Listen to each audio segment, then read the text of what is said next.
These are the 5 upgrades that change what I can actually do in this workshop.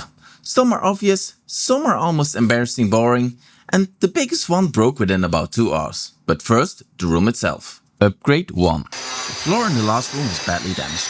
I grinded all the deep cracks away and made it ready for the next layer.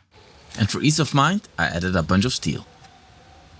I'm using a polymer concrete with fiber reinforcement and a super plasticizer to make sure it never cracks again. It was a bit of a messy job, but you gotta do what you gotta do. Then I used a laser and a piece of wood to check how flat the floor was. It wasn't too bad, but it had a few dips in the middle. So I primered it and made it ready for the next layer. Here I use self-leveling compound. Well, and anybody that ever used it knows that's a bit of a lie, because one thing this doesn't do is self-level. With one flat floor, I could finally treat the 3 rooms as one workshop. I added metal studs, insulation and a sealed layer over the walls. Then came the wall panels, paint and all the boring details. The reveal is a little bit empty because I started moving machines in as soon as the workshop was usable. The rebuilding gave us a solid floor, but it didn't give us any more space, so the first thing we need to do is get rid of some machines. Upgrade 2. This is my cheap 80 watt laser machine. That's a bit of a problem though. It's not multifunctional enough. And when I mentioned earlier that everything needs to earn its place, this one just takes up too much space for too little functionality, so it had to go. If you're a long-time viewer, you recognize this machine. This used to be my half-ton CNC router. This is how it looked like in 2023. I quickly figured out I really wanted a mill. So I got one later, but that meant this thing was left over. So the next idea was to make a plasma table out of it. But then I found this. This machine promises to have all the features I was looking for. It's a 6-in-1, but honestly, I don't use all functions equally. The things I mostly care about is the 130 watt CO2 laser, the 1.2 kilowatt fiber laser and the laser welding. The useful change is that I can go from a drawing to a real sheet metal part without finding room for another machine. This was one of the first parts I cut. I put slots in there so I could bend it manually. Bending by hand is possible, it certainly worked, but it makes the part a little bit weak. And I recently fixed my press brake. Here's a quick trailer. Bit of a tiny issue though, it's also broken and has been sitting here for 18 months while me pretending that it isn't. Now I can go from CAD to PART in just a few minutes. This video is sponsored by PCBWay. Most people know them for custom circuit boards, but they also offer PCB assembly, CNC machining, 3D printing and sheet metal fabrication. You upload the design files, choose the process and material, and they make the part. So if your next project needs something you cannot easily make in your own workshop, or you simply do not feel like making it yourself, there's a link to PCBWay below. Right, advertisement over, back to the upgrades. That brings us to the next upgrade, power. To make efficient use of this fiber laser, I have this G-Wiki screw compressor. The only downside is it's single phase, and in a 3-phase world, that's kind of an issue. I've made a first attempt at fixing it, but now I have a better solution. Flo saw that video and asked if I wanted to try the same thing across all 3 phases. And of course, I said yes.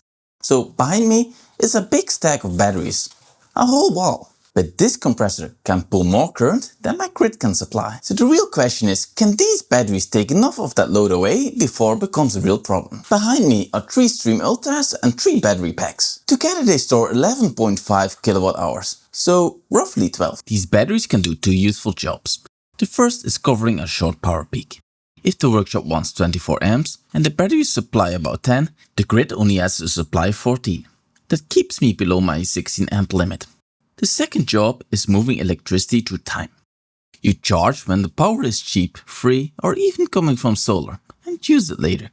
Where I live, net metering ends in 2027, so storing that energy becomes more and more useful. As a rough summer example, shifting about 600 kilowatt hours at 27 cents is worth about 160 euros before losses. The exact numbers can vary, but honestly the thing I was interested in was dealing with the peaks. So let's go to the wiring. My workshop has 3 16 amp phases. Between each phase and neutral we have 230 volts. Between 2 phases the nominal voltage is about 380. Each battery bank connects between one phase and neutral. One covers L1 next one covers L2, and the next one covers L3. Together, they can respond across all phases. The P1 meter sits in the meter cabinet and measures whether the workshop is importing or exporting power. The EcoFlow system then uses that measurement to decide how much the 3 battery banks should charge or discharge. So first, we need to get the 3-phase set up. So the app has a full self-check. It checks which battery is on which phase, so it can all be controlled together. Once we have that, we can continue. I find it cool enough, to be honest. I'm just going to start it. The app confirms the system can do real work. Here, it's supplying about 5.6 kilowatts, with almost nothing coming from the grid at that moment. But this is the total, not a clean phase-by-phase measurement. For that, I have to go back to the currents I measured on that phase. The left diagram shows my existing setup. The compressor reached about 24 to 27 amps, and with the battery involved, about 10 amps of that got removed. With the new setup, I'm able to reduce that to only 7 amps, and that's well below the limit. And that's a big change versus what it was before. It removes overloads during short peaks and moves cheap power to the expensive part of the day. That is why it earns its place. It keeps short power peaks below the grid limit without changing the grid connection. Upgrade number 4, lights. Ever since I built that garage, renovated it, it was very dark. Initially I had these lights on the side and it worked, but when you had to work on the detail level of stuff, this wasn't bright enough. So at some point I got a big pile of LED panels for my decommissioned workshop, and I actually still had like 60% of their life left. But then comes the difficult part, well, at least for me. I have this big pile of panels, but where am I going to put them? In which orientation? How far should it be spaced from each other? Should I do 1 row? Should I do 2 rows? Do I need to do 3 rows? What works the best? I found a smart way to deal with that. And that way is this program. This is Dialux. It's a free program, and in here I put the floor plan of my garage. Then I added the actual lights. Noxion Delta Pro panels. 40 watts, 4000 lumens, 6500 Kelvin. Noxion also publishes a file showing how the light spreads. So the software knows where the light lands. It isn't just guessing. I set the ceiling height and split the garage into 2 sections.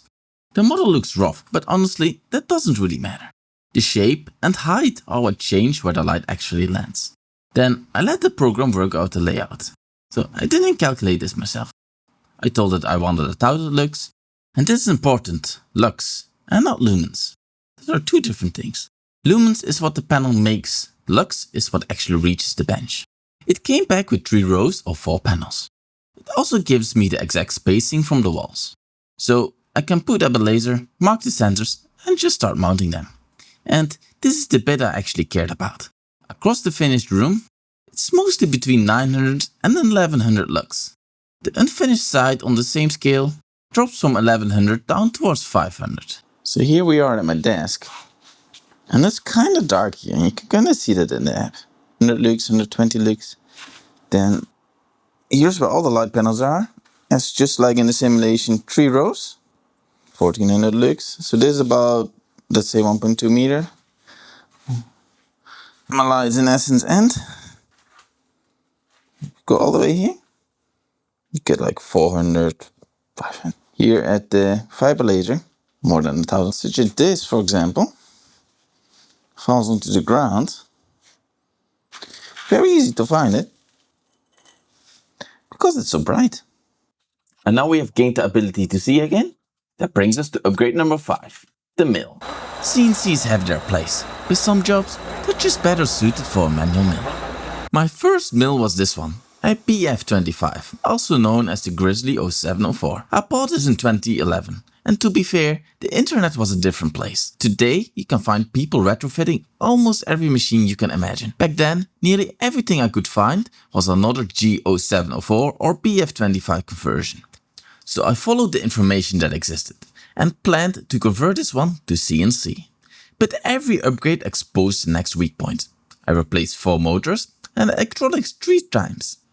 People can do impressive work with these, but for what I needed, it still felt like a toy. Far too light duty and very expensive for what it really delivered. By the time you added motors, electronics, ball screws and all the work, you were still building on the same basic machine. This sad looking picture is from when I sold it.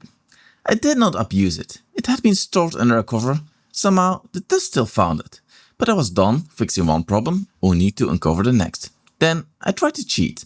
I bought this 500 kilo BMAC drill press. It had an XY table, so I figured line milling should be slow, but it should be workable, right? Yeah, that definitely wasn't the case. There was way too much splay in the spindle, and actually the BF25 performed better. So I sold it and actually made a pretty decent profit. Then I found this monstrosity. Well, this is a sales brochure from 1998. So I stopped looking for a shortcut. I found this one online.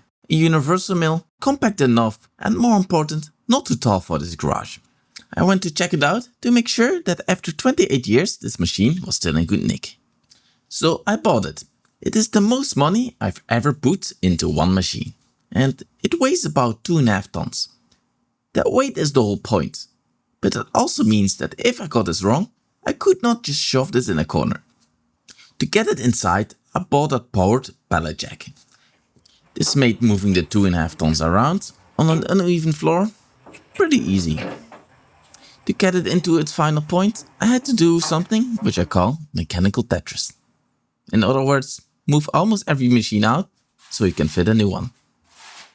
That's one of the major downsides in having a narrow workshop.